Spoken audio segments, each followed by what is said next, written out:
तो वो medical store से क्या करता है कि वहाँ से सल्फास की गोलियाँ लाता है और चारों बेटियों को खिलाता है। उनको खिलाने के बाद लास्ट में खुद खाता है और चारों की मृत्यु हो जाती है और उसके बाद उसकी भी खुद मृत्यु हो जाती है। जी हाँ दोस्तों, राधे राधे, आदाब, सत श्री अकाल, नमस्कार। आप सब लोगों का मेरे यूट्यूब चैनल में बहुत ज़्यादा हार्दिक अभिनंदन है, दिल की गहराई से दोस्तों स्वागत है। आप सब लोग कैसे हो? उम्मीद करती हूँ कि आप सब लोग बहुत ही अच्छे से होंगे।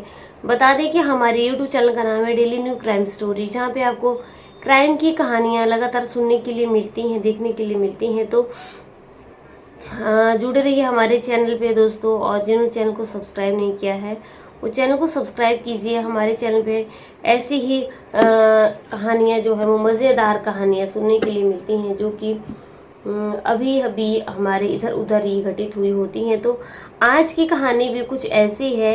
1 जुलाई 2018 को आपको याद होगी कि 1 जुलाई 2018 को दिल्ली में बुराड़ी कांड हुआ था एक, जहाँ पे क्या था, पूरा परिवार जो है वो, पूरे परिवार 11 लोगों ने जो है वो सामूहिक खुदकुशी कर ली थी। सब लोगों ने जो है वो सुसाइड कर लिया था, 11 लोगों ने। बुराड़ी में हुआ था ये 1 जुलाई 2018 को।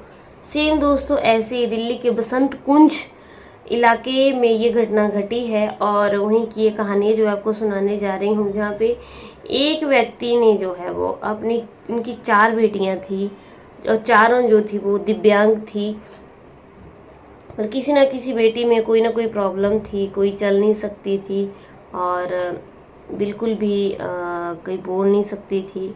तो उसने जो है वो अपनी बेटियों को पहले सल्फास की गोलियां खिलाई, फिर उसके बाद जो है वो खुद खाई। पिता का नाम जो है वो हीरा लाल है, और 1 वर्ष पहले जो है वो उनकी पत्नी की मृत्यु हो गई थी। जब पत्नी की मृत्यु हो गई थी तो वो काफ़ी टूट चुके थे और अपनी बेटियों की जो है वो देखभाल अच्छे से नहीं कर पा रहे थे, और ये वो उनकी नौकरी भी ने जो है वो एक बार जब ये घटना घटित हुई तो दिल्ली बुराड़ी कांड की याद दिला दी। और अब ये घटना जो है वो बसंत कुंज के रंगपुरी गांव में ही घटित हुई है। दिल्ली के बसंत कुंज के रंगपुरी गांव में ही ये एक ही फैमिली में जो है वो 5 लोगों ने जो है वो सुसाइड कर लिया, खुदकुशी कर ली। और ये घटना जो है वो घटी है फ्राइडे को। और जब घर से जो है वो उनके पड़ोसियों को स्मेल आने लगी, बहुत गंदी बदबू आने लगी, तो पड़ोसियों ने जो है वो वहाँ पे जाकर के देखा तो वहाँ पे बहुत ज़्यादा बदबू आ रही थी। और फिर पुलिस को इन्फॉर्म किया। जब पुलिस को इन्फॉर्म किया जाता है तो पुलिस आती है, और भीतर से दरवाज़ा बंद था और कोई खोल नहीं रहा था, क्योंकि वो 5 ख़त्म हो चुके थे। अब पुलिस जब आती है तो पुलिस दरवाज़ा तोड़ती है, तो वहाँ पे उनके 5 के कईयों के शव सड़ गए थे, कईयों के जो है वो गल चुके थे बहुत बुरी तरह से। जो पिता है उनका हीरा लाल, उनका शव जो है वो कमरे में मिला, और बेटियां दूसरे कमरे में एक बिस्तर पर ही पड़ी हुई मृत मिली थी। अब पुलिस ने जब पूरी वहाँ पे तहकीकात की, पूरी छानबीन की, तो वहाँ पे कोई भी सुसाइड नोट जो है वो पुलिस को नहीं मिला। अब हीरा लाल ने यह कदम उठाने से पहले उन्होंने अभी जो है वो जितिया पूजा भी की थी, कि जितिया पूजा होती है अपनी संतान की आयु की लंबी आयु की कामना के लिए ही ये पूजा होती है। तो उन्होंने ये पूजा भी की थी। अब सीसीटीवी फुटेज में जो है वो 24 तारीख के बाद जो है वो उनको 24 तारीख के लास्ट में ही जो है वो उनको घर के अंदर जाते हुए देखा गया था। और पुलिस के अकॉर्डिंग जो है वो हीरा लाल ने पहले अपनी बेटियों को सल्फास खिलाया होगा और बाद में जो है वो खुद खाया होगा। सल्फास की गोलियां और डस्टबिन में जूस के ट्रेटा पैक जो है वो, और वहाँ पे पुलिस को जो पानी की बोतल भी बरामद हुई है। अब चलने फिरने में जो थी वो चारों बेटियां असमर्थ थी। हीरा लाल की उम्र जो 46 साल थी। उनमें बेटियां नीतू थी, एक जिसकी उम्र 26 साल थी, एक निक्की थी जिसकी उम्र 24 साल थी, एक तीसरी बेटी नीरू थी जिसकी उम्र 23 साल थी, और छोटी बेटी निधि थी जिसकी उम्र जो थी वो 20 साल थी। अब ये बेटियां चलने फिरने में असमर्थ थी, और हीरा लाल के जो हैं वो भाई वहीं पे कुछ दूरी पे रहते हैं, जिनका नाम मोहन शर्मा है, और भाभी जो है वो गुड़िया शर्मा है। उन्होंने बताया कि हीरा लाल ने अपनी पत्नी की मृत्यु के बाद जो है वो पारिवारिक मामलों में रुचि लेना बंद कर दिया था। पत्नी की मृत्यु के बाद हीरा लाल किसी न किसी अस्पताल में अपनी बेटी को दिखाने के लिए जाता रहता था। बेटी को इलाज के लिए कभी इस अस्पताल में कभी उस अस्पताल में जो है वो जाता रहता था, और उनकी तरफ से जो है वो काफ़ी परेशान था। और बेटियां कमरे से भी बाहर नहीं निकल सकती थी, मतलब वो कमरे के अंदर ही जो है वो उनकी बेटियां चारों रहती थी।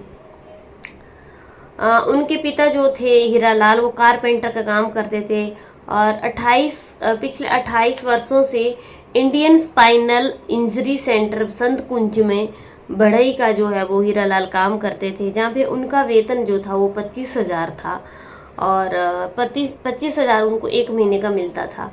अब उनकी पत्नी की मृत्यु जो है वो 1 साल पहले हो गई थी। पत्नी को कैंसर हो गया था, जिसकी वजह से जो है वो बेचारी दुनिया छोड़ के चली गई थी। इसके बाद हीरा लाल जो है वो बिल्कुल दोस्तों अकेला पड़ गया था, और काफ़ी अपनी पत्नी के जाने के बाद जो है वो काफ़ी परेशान था, और काफ़ी जो है वो अंदर से टूट चुका था। इसी साल जनवरी 2024 से अपनी ड्यूटी पे वो नहीं गया था, और जिसकी वजह से जो है वो उसको 6 महीने हो गए थे ड्यूटी पर नहीं गए हुए, तो उसकी ड्यूटी भी ख़त्म हो गई थी और उसे ड्यूटी से निकाल दिया गया था। और वो काफ़ी आर्थिक परेशानी से जो है वो जूझ रहा था, और चारों तरफ से जो है वो आर्थिक परेशानी से हीरा लाल जो है वो हीरा लाल जो था वो घिर गया था। रंगपुरी में जहाँ पे हीरा लाल ने अपनी बेटियों के साथ खुदकुशी की, वो 300 गज का जो है वो 4 मंजिल मकान है, जहाँ पे हर मंजिल पर 8 फ्लैट बने हुए हैं, और चौथी मंजिल पर जो है वो 4th फ्लोर पे जो है वो हीरा लाल का परिवार रहता था। अपनी बेटियों के साथ हीरा लाल रहता था, और कम से कम 25 परिवार जो है वो इस बिल्डिंग में किराए पे रहते थे। पड़ोसियों जो इधर उधर पड़ोसी रहते थे, उनका कहना है कि पत्नी सुनीता देवी की मृत्यु के बाद जो है वो हीरा लाल की स्थिति बहुत ज़्यादा बिगड़ गई थी। वो काफ़ी परेशानी से जो है वो जूझ रहा था, और अब उनके जो सास था, जो उनका हौसला था, उसने जो है वो उसका बुरी तरह से जवाब दे दिया था। पड़ोसियों ने उनके ये बताया, जब पुलिस ने वहाँ पे इन्फॉर्म किया कि हीरा लाल 2018 में जो है वो रंगपुरी में अपने परिवार के साथ वहाँ पे रहने आया था। 2018 से वो वहाँ पे रह रहा था, उसको 6 साल जो है वो वहाँ पे रहते हुए हो गए थे। जब पत्नी की मृत्यु हो गई तो काफ़ी परेशानियों से घिर गया। बच्चों की देखभाल करने के साथ ही हीरा लाल काम पर जाता था, और काम से आकर के बर्तन धोना, खाना बनाना और सारे घर के कपड़े जो था वो हीरा लाल ही धोता था। और हीरा लाल आखिरी बार जो है वो वैसे वो अपने बिहार का रहने वाला था, और जब बिहार में उसकी मां की मृत्यु 2008 में हो गई थी, तो वो 2008 में जो है वो बिहार गया था। उसके बाद जो है वो बिहार नहीं गया था। अब उनकी जो दूसरी जगह पे वहीं थोड़ी दूर पे उनका मोहन शर्मा ब्रदर जो है वो रहता है, तो उन्होंने बताया कि विश्वास नहीं हो रहा है कि उनका पूरा परिवार जो है वो इस तरीके से ख़त्म हो गया है। चारों बेटियों ने जो है वो ग्रेजुएशन कर रखी थी, नीरू विज्ञान की छात्रा थी उनमें, और सबसे छोटी बेटी निधि जो थी वो पढ़ने में सबसे ज़्यादा तेज़ थी। 2016 में पढ़ाई के दौरान नीरू को दिखना बंद हो गया था, मतलब पहले उनको दिखता था, और 2016 में जो है उनको दिखाई देना ही बंद हो गया था। 6 महीने से उनके परिवार में कोई भी उनके भाई और भाभी के साथ कोई बात नहीं हुई थी। उन्होंने कई बार बच्चों को फ़ोन भी किया था, लेकिन किसी ने उनका फ़ोन नहीं उठाया था। अब पुलिस जो है वो, जब पुलिस ने सबके बयान लिए वहाँ पे, तो फोरेंसिक टीम भी आई और सारी चीज़ों की वहाँ पे उन्होंने जांच की। तो पुलिस का कहना ये है कि अभी जो हीरा लाल का जो मोबाइल था उसको भी जांचा जाएगा, पूरा उसकी जांच पड़ताल की जाएगी कि कहीं हीरा लाल ने किसी कर्जा तो नहीं ले रखा था, जिसकी वजह से वो काफ़ी परेशान था। और उनके जो बैंक अकाउंट थे वो भी पुलिस ने बताया कि उनको भी चेक किया जाएगा। दोस्तों, हीरा लाल ने अपने हाथों से अपने परिवार को ख़त्म कर दिया, जो कि एक बुज़दिली का काम किया हीरा लाल ने। और 4 बेटियां थी तो कोई बात नहीं, पढ़ी लिखी बेटियां थी, और चारों बेटियों को अपने हाथों से जहर खिला दिया। ये बहुत ज़्यादा गलत किया। किसी भी माँ बाप को अगर अपने बच्चों को जन्म देते हैं तो उनको मारने का अधिकार नहीं होना चाहिए। और हर इंसान अपना कर्म लेकर के इस दुनिया में आया। हीरा लाल ने जो भी किया अपनी बेटियों के साथ गलत किया। इंसान की ज़िंदगी में उतार चढ़ाव आते रहते हैं, रिश्तेदारी भी होती है और कहीं ना कहीं हर चीज़ का सलूशन मिल ही जाता है। इंसान को इस कहानी से हमें यही शिक्षा मिलती है कि इंसान को कभी अपनी लाइफ में घबराना नहीं चाहिए। वक्त परिस्थितियाँ चाहे कैसी भी है उनका डट करके मुकाबला करना चाहिए।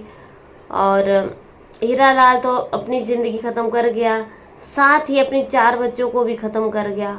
मतलब उसके ऊपर जो है वो कितना बड़ा पाप लग गया इस दुनिया में आकर के। हीरा लाल ने जो है वो अपने 4 बच्चों को ख़त्म कर डाला और खुद भी ख़त्म हो गया। ऐसा कभी भी नहीं करना चाहिए। भगवान उनकी आत्मा को शांति दे।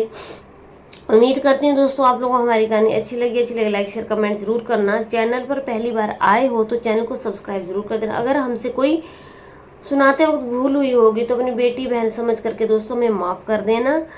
और चलिए कल की वीडियो में आप लोगों से हम फिर से मिलते हैं। तब तक बने रहिए मेरे चैनल पे। जय हिंद, जय भारत।